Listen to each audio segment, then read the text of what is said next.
देहरादून से।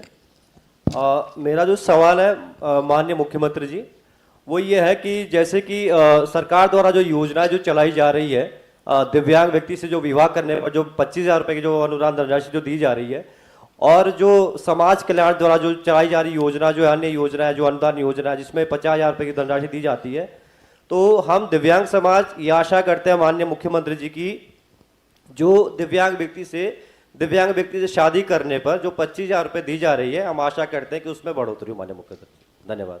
नहीं, नवीन जी, आपने बहुत ही अच्छा प्रश्न किया है और अच्छी बात, अच्छा सुझाव दिया है। दिव्यांगजनों के विकास के लिए और उन्हें हर संभव सहायता करने के लिए हम पूरी तरह से प्रतिबद्ध हैं और इस दिशा में हम काम भी कर रहे हैं लगातार। अभी जैसा डायरेक्टर ने पूरे अपने संबोधन में, अपने प्रस्तुतिकरण में सारी बातें बताई हैं, मैं प्रत्येक वर्ष प्रयास करता हूं कि दिव्यांगजनों के कार्यक्रम में अवश्य सम्मिलित हूं और उनसे जुड़े हुए जितने भी जिज्ञासाएं हैं उन जिज्ञासाओं पर काम करूं, उनके लिए हर संभव जो सुविधा हो सकती है उसको करें। और अच्छा है, समाज कल्याण विभाग 50,000 देता है। हम जल्दी जो है इसको भी जो है, ये जो धनराशि है, प्रोत्साहन धनराशि दिव्यांग व्यक्तियों से विवाह करने पर, इसके प्रोत्साहन के लिए 25,000 रुपये से 50,000 रुपये शीघ्र इस पर हम कार्रवाई करेंगे। जल्दी जो है इसको ये सुनिश्चित करेंगे कि दिव्यांगजनों से विवाह करने पर 50,000 रुपये की धनराशि दी जाए। जी धन्यवाद। बहुत बहुत धन्यवाद। आइए फिर से आपको ले चलते हैं जनपद देहरादून। वृद्धजन हैं श्री बचन सिंह। मैं बचन सिंह वृद्धजनों की ओर से अपनी सरकार एवं मुख्यमंत्री जी का धन्यवाद करता हूँ। सरकार ने हमारे जो है पेंशन दी है, मियाँ बीवी को दोनों को दी है। मैं सरकार से चाहता हूँ कोई ऐसी योजना चलाए कार्यालय द्वारा कि जो जैसे वृद्ध है, कोई असहाय है, उसके साथ कोई नहीं है ले जाने वाला, हॉस्पिटल ले जाने वाला, कोई कार्यालय द्वारा ऐसी व्यवस्था हो कि उसे हॉस्पिटल पहुँचाया जाए, उसे सुविधा का लाभ मिले। धन्यवाद। बहुत ही चूँकि आपकी नहीं, ये जो है पूरे राज्य के अंदर, बचन सिंह जी ये समस्या, बचन सिंह जी मेरी बात समझ पा रहे हैं? जी सर। आपके साथ साथ सभी लोग सुन पा रहे हैं ठीक से? जी। आवाज़ आ रही है? हाँ जी आ रही है। अरे वाह, आप लोगों की आवाज़ जोर किया, इसका मतलब सब आसानी से सुन पा रहे हैं ना? जी। सुन पा रहे हैं कि नहीं सुन पा रहे हैं? सुन पा रहे हैं। क्या इधर से कहा है नहीं सुन पा रहे? नहीं सुन पा रहे। चलिए, बचन सिंह जी ने कहा कि जो है हर महीने जो है, हर हफ्ते वृद्धाश्रम का इसका भुगतान हो रहा है जी। उसके लिए आपने हमारा सरकार का धन्यवाद किया है जी। और इसके साथ ही जो वृद्धावस्था पेंशन के साथ अन्य भी कई प्रकार की आवश्यकताएं होती हैं जिनमें उनकी देखभाल है, उनकी देखभाल के लिए विशेषज्ञ ट्रेनिंग, जो प्रशिक्षित लोग हैं उनको भी तैयार करना है, तो और जिससे कि हमारे वृद्धजनों को और दिव्यांगजनों को बेहतर सुविधाएं मिलें। तो मुझे आपको बताते हुए ये बहुत खुशी हो रही है कि भारत सरकार के सहयोग से समाज कल्याण विभाग द्वारा 2024-25 में राज्य में जो जेरियोट्रिक केयर यानी जरा चिकित्सा सुविधा की ट्रेनिंग प्रदान करना हमने प्रारंभ कर दिया है और इसके अंतर्गत जो है हमारे वृद्धजन हैं उनकी देखभाल की जाती है। विगत वर्ष 20 व्यक्तियों को ऐसा प्रशिक्षण विभाग के द्वारा दिया गया है और हमारे राज्य में हमारे वृद्धजनों की जो संख्या है लगातार बढ़ रही है और इसको देखते हुए हमारी सरकार ये जो जरा चिकित्सा सुविधा है इसके क्षेत्र में और भी अधिक युवाओं को तैयार करना हमारा संकल्प है। हम और अधिक युवाओं को तैयार करेंगे, उनको ट्रेनिंग देंगे जिससे कि हमारे वृद्धजनों की सहायता करने के लिए हमें ट्रेंड स्किल्ड ऐसे युवा मिले जो आसानी से उनकी मदद कर पाएँ, उनको जो है सभी प्रकार की सुविधाएं दे पाएँ। इसके लिए हम काम करेंगे। धन्यवाद बचन सिंह जी। और आइए इस क्रम को आगे बढ़ाते हैं, आपको लिए चलते हैं नैनीताल। नैनीताल से हैं वृद्धजन श्रीमती आशा तिवारी।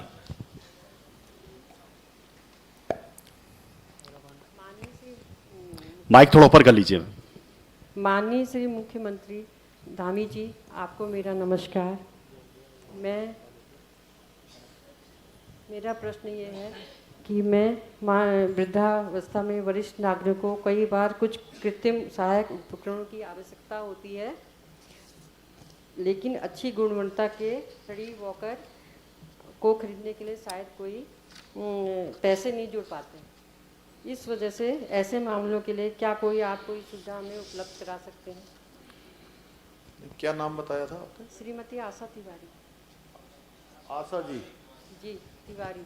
अच्छा, आशा जी नैनीताल से ना? हाँ जी, कहाँ पर हैं आप? मुझे दिखाई नहीं दे रही। अच्छा पीछे, ओ उधर। चलिए बहुत अच्छा आशा जी, आपने बहुत अच्छा प्रश्न किया। और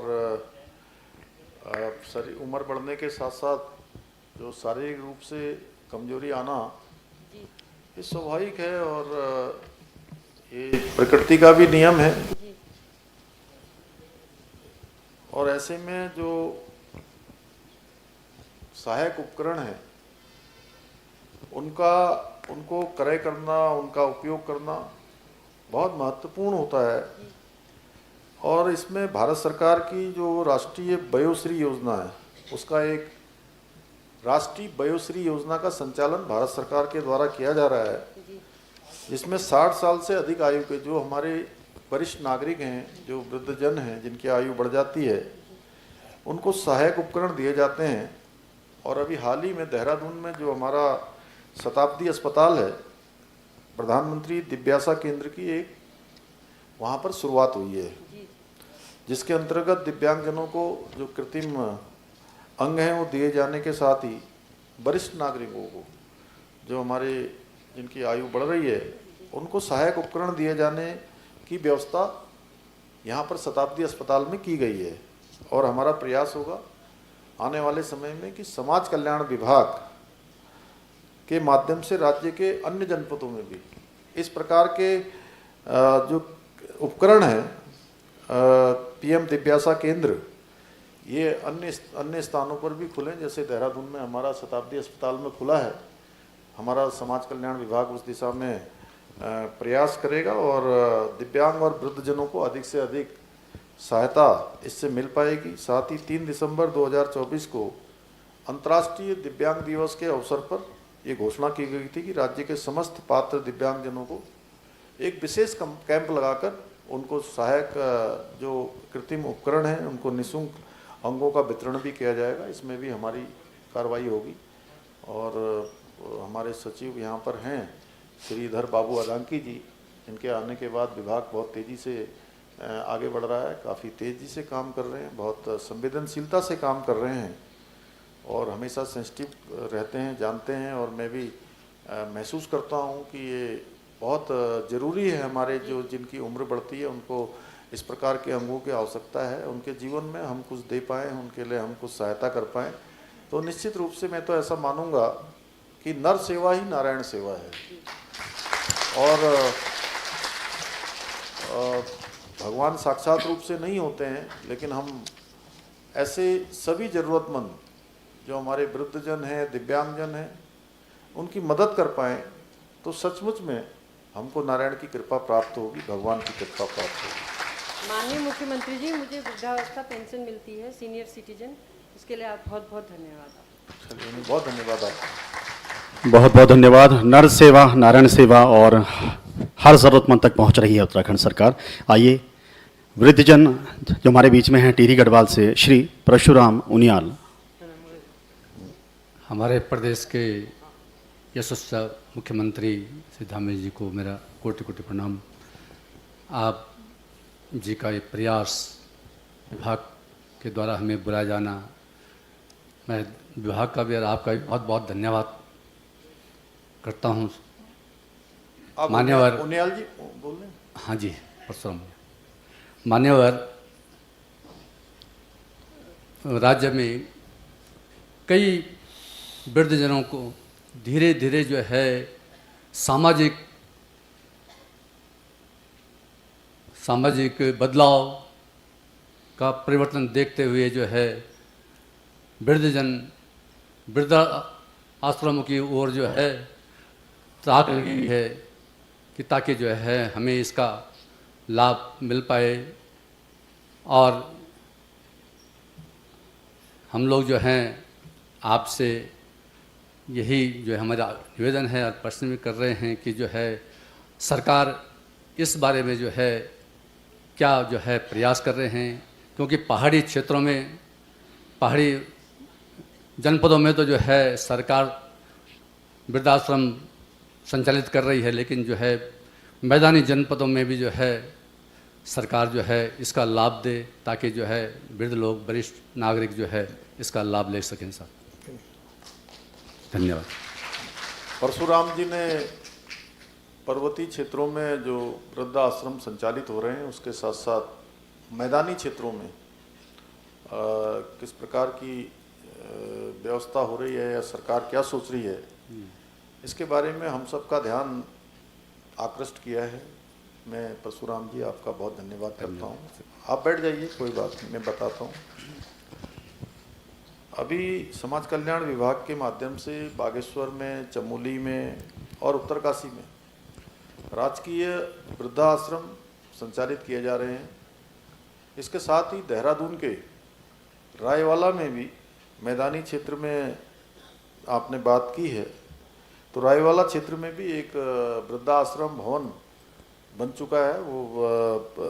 और मुझे बताते हुए ये हर्ष हो रहा है कि उधम सिंह नगर के केंद्र रुद्रपुर में भारत सरकार के सहयोग से एक मॉडल वृद्धाश्रम का भवन भी तैयार किया जाना प्रस्तावित है, जो पूरे देश के लिए एक मिसाल होगा।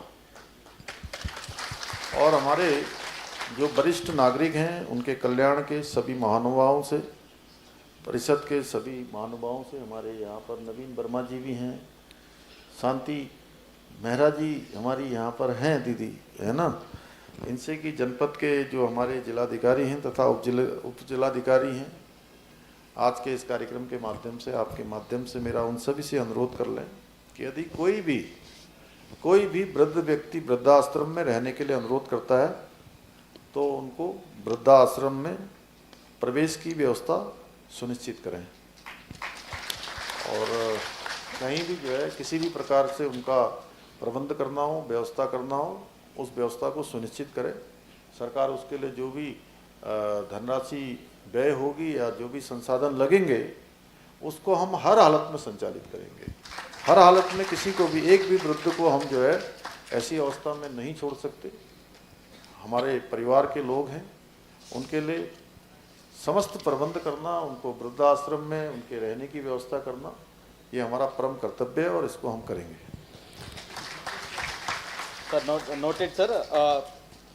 अभी आप जैसा निर्देश दिए थे सर, हमारा हर एक जनपद में ये वृद्धावस्था ये होम हो, हम इसमें प्रयास कर रहे हैं सर। अभी अल्मोड़ा चंपावत में भी नवीन वृद्धाश्रम निर्माण गतिमान है सर, एंड सारे डिस्ट्रिक्ट्स में एक वृद्धावस्था होम रखे। धन्यवाद सर। बहुत बहुत धन्यवाद। सभी जनपदों में बना दीजिए इसको, एक आज घोषणा कर देते हैं कि सभी जनपदों में भारत सरकार, जैसे हमारा चमोली, बागेश्वर और उत्तरकाशी में ऑलरेडी है, उधम सिंह नगर, देहरादून में देहरादून में रायवाला में बन गया है भवन, यस सर। और रुद्रपुर में हमारा मॉडल बन रहा है भारत सरकार के, उससे बनेगा। इसके अलावा अल्मोड़ा चंपावत में भी बन रहा है, अल्मोड़ा चंपावत में बन रहा है। तो जो बचे हुए हमारे और जो 6 जनपद हैं, तीन चार ही मिलते हैं, वो उनको भी बना देंगे, उनको भी एक एक जो है हम लोग बना देंगे। आगे जो है प्रत्येक राज्य के प्रत्येक जनपद में वृद्धाश्रम जो है बनाए जाएंगे, वो भी छूटे हुए 7-8 में तो हैं ही, उसके अतिरिक्त जो 4-5 बचे हैं जहाँ भी प्रस्तावित है, हर जनपद में एक बनाएंगे पहले हम लोग। किसी भी वृद्ध व्यक्ति को, किसी भी हमारे वरिष्ठ नागरिक को हम कहीं भी जो है ऐसे किसी भी कीमत पर जो है नहीं छोड़ेंगे। एक बार जोरदार तालियां इस सोच के लिए। और अब प्रत्येक जनपद में वृद्धाश्रम बनाए जाएंगे, माननीय मुख्यमंत्री जी ने आपको आश्वासन दिया है और कह दिया है। आइए बढ़ते हैं आगे। दिव्यांगजन हैं श्री राजेश कुमार, जनपद देहरादून से। माननीय मुख्यमंत्री जी और सम्मानित अतिथिगणों को मेरा प्रणाम। सर मेरा नाम राजेश कुमार है, मैं देहरादून से हूँ। सर्वप्रथम मैं माननीय मुख्यमंत्री जी आपका आभार व्यक्त करना चाहूँगा कि आपने दिव्यांगता के क्षेत्र में जितना कार्य किया है वो बहुत सराहनीय है, उसके लिए आपका बहुत बहुत धन्यवाद। सर मेरा प्रश्न है कि जैसे कक्षा 1 से 8 तक जो क्या कहते हैं SC/ST के बच्चे पढ़ते हैं, उनको जो छात्रवृत्ति मिलती है वो उसमें जो है परिवार की आय निर्धारित नहीं है, लेकिन वहीं पे जो क्या कहते हैं दिव्यांग बच्चे हैं कक्षा 1 से 8 तक पढ़ने वाले, उनके परिवार की आय निर्धारित की गई है छात्रवृत्ति के लिए 24,000 रुपये। क्या आप इसको समाप्त करने पे विचार कर सकते हैं? नहीं, देखिए बिल्कुल शिक्षा का अधिकार सभी का है और उसमें विशेष रूप से तो दिव्यांग हो गए हैं। ये हमारा प्रथम हमारी प्राथमिकता होगी कि उनको शिक्षा मिले, अवश्य रूप से शिक्षा मिले, शिक्षा का अधिकार मिले।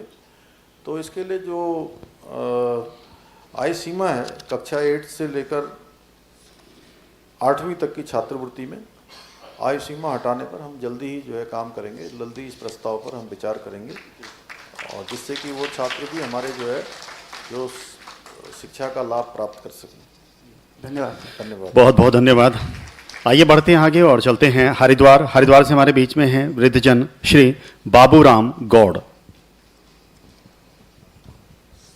सर्वप्रथम आदरणीय मुख्यमंत्री जी को नमस्कार।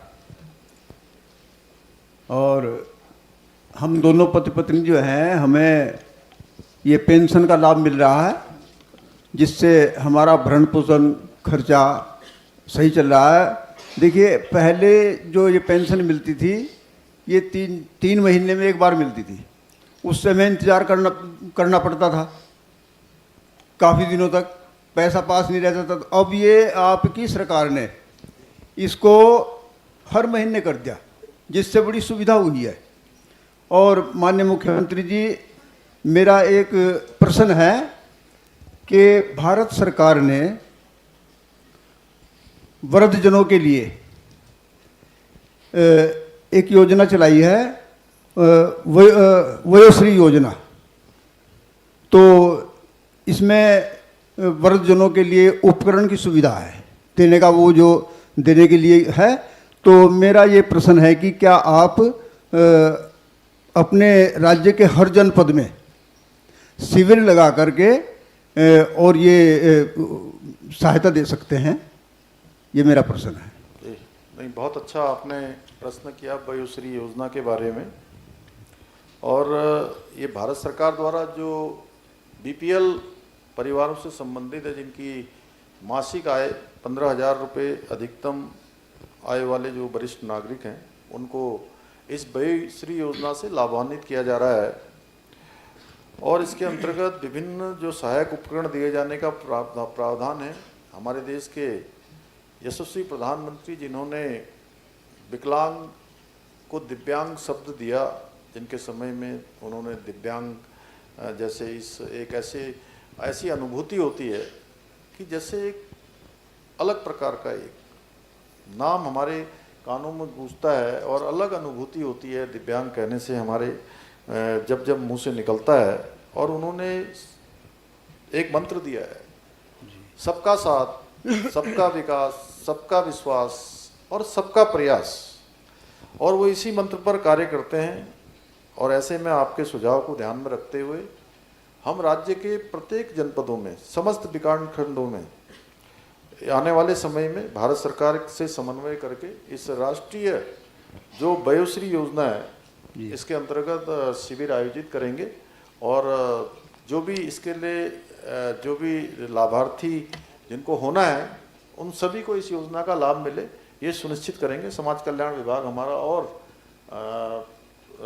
मैं कहूँ कि और प्रभावशीलता से और महत्वपूर्ण दृष्टि से इस पर काम करेगा, जिससे कि सभी लोग इससे लाभान्वित होंगे जो जरूरतमंद हैं। आप साधुवाद के पात्र हैं। धन्यवाद। बहुत बहुत धन्यवाद। जहां कम है वहां हम हैं, ये कहना है माननीय मुख्यमंत्री जी का और उनकी सरकार का। एक बार जोरदार तालियां इस सराहनीय पहल के लिए। लगभग 13वीं ये सीरीज है और लाभार्थियों से सीधे संवाद स्थापित करते हैं माननीय मुख्यमंत्री जी। तो ये अंतिम प्रश्न था। आइए अब आगे बढ़ते हैं। क्षेत्रीय विधायक, कैबिनेट मंत्री और इस कार्यक्रम के जो अध्यक्षता कर रहे हैं श्रीमान गणेश जोशी से मेरा निवेदन रहेगा कि अब अपना अध्यक्षीय संबोधन आप लोगों तक रखेंगे। एक बार जोरदार तालियां माननीय कैबिनेट मंत्री जी।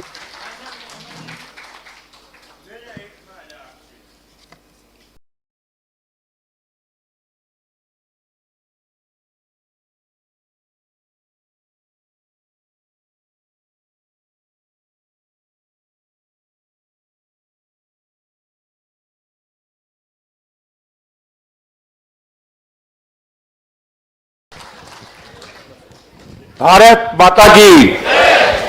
आज मुख्य सेवक सदन में वरिष्ठ नागरिकों एवं दिव्यांगजनों के साथ मुख्य सेवक संवाद कार्यक्रम के इस अवसर पर आज के कार्यक्रम के मुख्य अतिथि जन जन के नेता, जिन्होंने अपने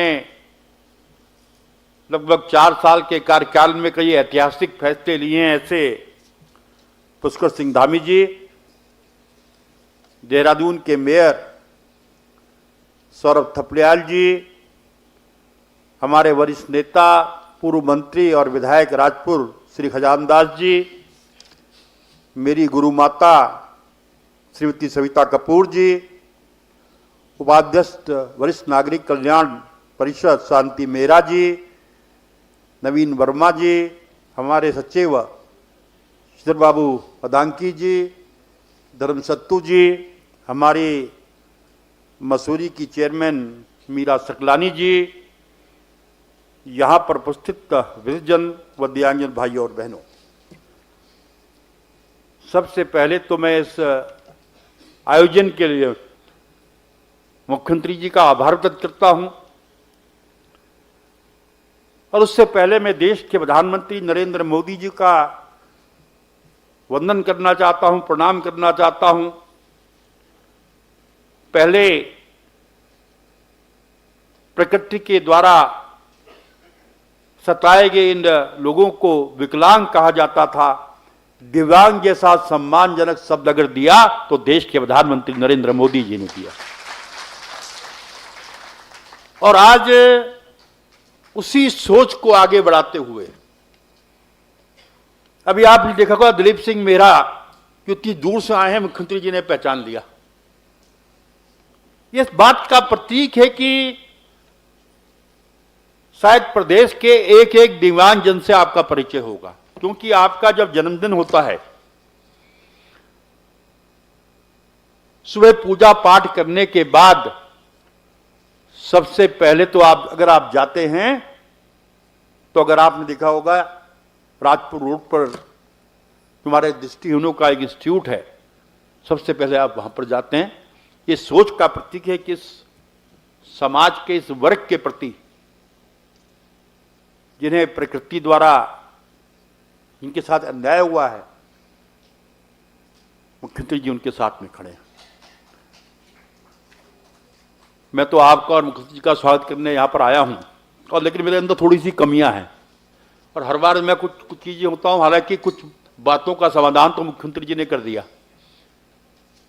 जो बात मैं उठाना चाह रहा था वो जो दिव्यांग जन के साथ विवाह करने पर पुरस्कार राशि 50,000 कर दी मुख्यमंत्री जी ने, मैं उसकी मांग करने वाला था।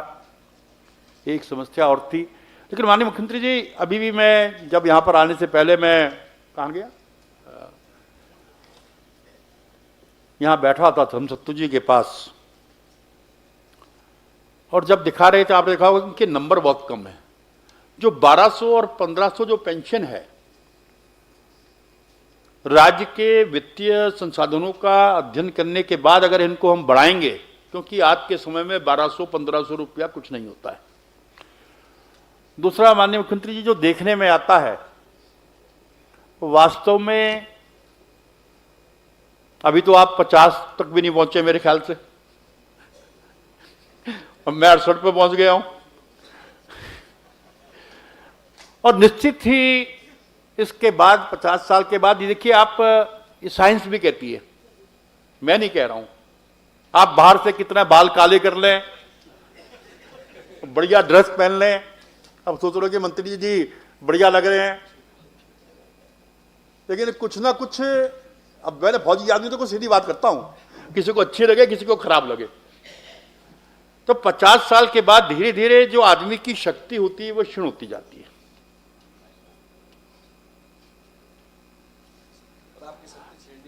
नहीं, मेरी नहीं हुई तो छोड़ो ना। एक जनरल बात कर रहा हूं। और देखने में ये आता है कि हमारे ये वृद्धजन अगर बसों में जाते हैं तो ये सुनिश्चित होना चाहिए कि वृद्धजनों के लिए सीट हो। हमारे ये वृद्धजन अगर डीएम कार्यालय में किसी काम के लिए जाते हैं तो ये सुनिश्चित होना चाहिए कि पहले सबको लाइन को हटाकर सबसे पहले कोई 60 साल के ऊपर का व्यक्ति आया, वृद्धजन आया, उसके बाल सफेद हैं तो उसको पहले सुना जाए। किसी थाने में अगर ये व्यक्ति जाते हैं तो मुझे बड़ा कष्ट होता है। कई बार मैं कहीं जाता हूं, मुझे दिखाई देता तो मैं अधिकारी को डांटता भी हूं, अरे भाई कम से कम उम्र का तो ख्याल करो। तो इसलिए ज्यादा कुछ न कहते हुए एक बार फिर आपका स्वागत करते हुए, अभिनंदन करते हुए और मित्रों में आपको ये बताते हुए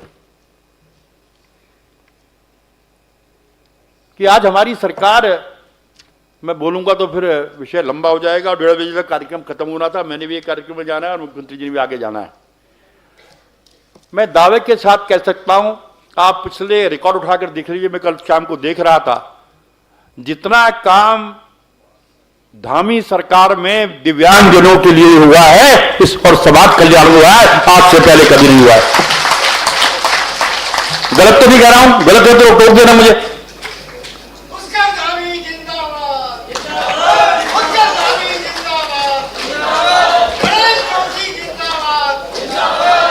तो इसलिए मैं आपसे कहना चाहता हूं, जब कोई व्यक्ति सेवा करता है, कोई व्यक्ति